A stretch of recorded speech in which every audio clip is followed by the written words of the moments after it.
How you doing? What you're about to see is me under a house this morning. I spent over an hour underneath there. This is like the third time I was under this house. I went over there. There was a leak in the wall.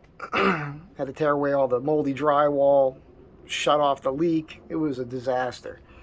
And dealing with mold is never fun. But there's a major sag in the center of this house. So I figured, let me just go underneath there and really size this up. And you're going to see what I saw. A lot of plumbing work done under there. It's relatively clean, but it's not right. And you'll see it. And what I want to do is I want to run two timbers from one foundation wall that's on the south side to a foundation wall that's part of a little mini basement that it's in a lot of these old houses. And the span is about 9 feet. I want to use two, probably 4x8 timbers. And that's going to be fine, structurally speaking. For those that don't know, not that I'm bragging, it was a long time ago, but going all the way back to high school, I was one of the top architecture students in the whole state of New Jersey. I took 3 statewide first place awards. I placed in many drafting competitions. And then when I got out of the service, I started building houses, and I did everything from digging the footings, building the forms, pouring the footings, doing the block work, framing houses, sheathing, doors, windows, roofs, everything, all the way to the interior, trimming things out and all that. Did all of that. Built many, many houses from the ground up. I know what I'm talking about with this. You don't need to be a genius to understand it. But I bring that up because a lot of people will say, hey, I want to get an engineer and this and that. The engineer's not going to crawl underneath the house. It's going to depend on what somebody else tells them. So then you're going to pay a contractor to come in and do that, and then you're going to pay the engineer, and they're going to tell you exactly what I'm telling you. And what I can do is, if I can get the piping out of the way, on one area I don't think I need to worry about that too much, but I want to basically run a beam in, do my math correct, put a post, probably with a metal bracket, on the wall along the little mini basement, and the beam will be on a slight angle down. And then I want to get on the other side. I might have to do it from the south side and do the rest of the work from the other side. I haven't determined that yet. But basically on the other side, I would then jack that up and kind of tap that in place and have a post there above that, that'll rest right on top of the sill of that foundation wall that'll hold this beam in place. As I jack that up, the joists that are running parallel to the 2 foundation walls, there's nothing holding these joists up. And it's supporting the whole center of the house. It's a 2-story house. It's crazy. But as I jack the post up, the timber, it's going to hit all those joists and it's going to lift them all. You get yourself a 30-ton house jack, it's easy peasy, man. It's just not fun. It's a real job, and you have to know what you're doing. And so that's it. It's just you're in the muck underneath the house, and it's brute force type of work. So that's what I'm going to do. What you're about to see is me showing you off what's going on down there. There's some concrete piers that are just laying around down there, and they're not even being used. And I'm going to maybe place a couple of those in the center of these timbers. They won't need it. You can span 10 feet or more with a giant timber like that. It carries a ton of weight. But I might go ahead and put piers in at the centers of that as well, and wedge some post in between the pier and the bottom of that just to be on the safe side. But that's what we're going to do. And when I'm done with that, then I'll be able to finish this closet off. So I hope you enjoy the video, and you'll know what it takes sometimes to be under a house. It's not a lot of fun, but somebody's got to do it.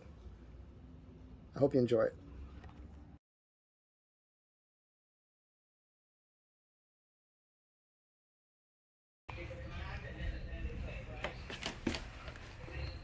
I don't think you can see it, but there's a major sag in this floor.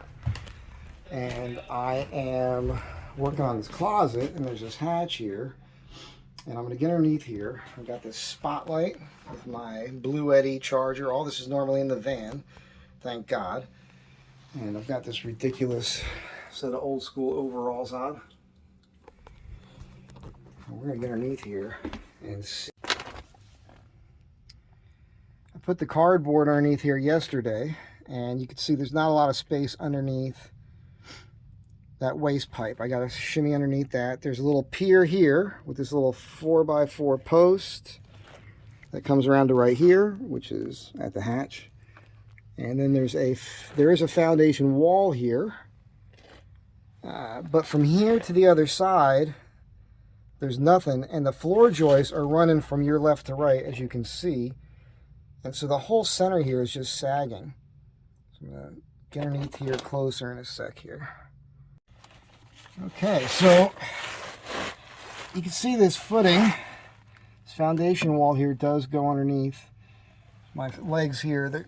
I'm right underneath the closet, the hatch here. And you can see there's a post here that's cut off and floating in the air.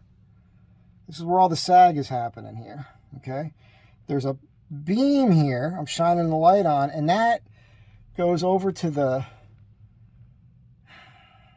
there's a little mini basement where they put a heating unit in. That beam's been cut so the heating unit could be put in, which was dumb. Whoever did that should be sent to prison. Underneath here, there is a white, I can see like a painted white 4x4 post. There is a piece of concrete, like a concrete, you can see like there's a filler cap over there. Maybe you can see that, I don't know. So what I want to do is I want to jack that up and shim that.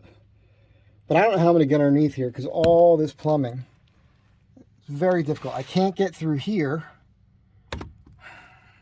I might be able to shimmy through this little space here where my leg is to get over there. I need to do it because I need to get a measurement, see what size jack I can get underneath there, and I guess it'd be a trip to Harbor Freight, see about one of their house jacks. But that's a big thing. And then right here where I'm at, there's just, my head is caught on a wire coming out of the ceiling. I don't even know what the hell this thing is for. All right. So there's just a ton of this. And right here really needs to be supported. But all this plumbing, look at all this crisscross plumbing. I don't know if I can really show this off correctly, but there's just, it's going in all different directions. And, you know, on top of the waste pipes, which are all over the place. I mean, this is just insane. So there's some mold under here. We had some leaking. This is just... Fortunately, these are pretty tall beams. They're pretty old. They're pretty thick. But this needs to get supported. And it needs to be supported perpendicular to where the direction these floor joists are running now. But all this crap is in my way. I talked to the plumber last night, and I'm considering having her shut off the water, cutting back all these pipes so I could put some joists in here, or a beam. And then running like those they got new flexible plastic lines. They put a fitting on the end of the copper and it snaps right in place. You can run it anywhere. It won't be cheap, but this needs to happen because the whole center of this house is just sagging. And it's just due to people coming in here over the years and cutting things away to do their job and then running away. And this is criminal. It is effing criminal what people do underneath houses. It's insane. And this is just nuts. You can see here, there's this little, this is just, it's cut right there. It runs to here on a 45-degree angle. And I'm underneath this right now. The rest of that looks pretty good over there. That was all correct. Nobody's been underneath there to mess with it because there's no plumbing. So, it's not any fun, but it needs to happen. So this is my life today, and I'm going to probably have to pull out this ductwork. Probably can't see it. There's a light on over there. That's the little mini basement. So there's a foundation wall there. It's a big rectangle. I'd love to be able to rest something on that wall and then bring it right over my body here to this one. I got to get a tape out now and get a measurement on that to see what that is, because I can theoretically, you see that light at the end there, that's an access to outside. Theoretically, I could stick a beam in there, tie a rope through a hole in it, pull it right through here, get it to rest on the other foundation wall, kind of lift it up into place, jack it on that side and prop it up with a post, and then come back over here and have it cantilever past this wall right here get a house jack under on the other side and start jacking that up. And as it raises, it should take all the sag out of these floor joists. But I'd like to do that here and over there. So the trick now is to figure this out. Anyhow, I keep having this issue with the shutting the phone off by touching the buttons by mistake. So this is the life today underneath the house. Whole lot of fun. Not what I normally do. I want to sheetrock that closet up there, but I'm nervous that anything I do only makes this job harder. I might do it anyhow. I mean, the whole house is sagging. What difference does it make? I'm figuring like a 20-ton house jack maybe. Should do the trick, and Harbor Freight has that stuff pretty cheap. We'll see if it actually works. So anyhow, I'll see you guys next time. Hopefully I'll be getting this thing done. Los Angeles, man, I run into this stuff all the time. It's crazy how things were built at one time. I keep shutting this thing off by accident with my hands, so I don't even know what the hell I've captured. But underneath the bathtub here, you can see there's just a 2x with nails in it that goes underneath here, and it's just hanging here. It's not even up over the other floor joist. Terrible. Anyhow, I'm underneath. I shimmed over here, and now there's that 4x4 post on a concrete, whatever, little footing there, supporting this 4x6. I'd like to jack that up and shim that. You can see there's these pillars not even being used, and back there's a brand new beam. It looks like a 6x6 to me from here, hard to tell. So somebody's been underneath here not that long ago. And then right here there's a pillar, and I know there's nothing on top of that. There's another one to the right that you can't see. It's being blocked by other debris and that flexible ductwork.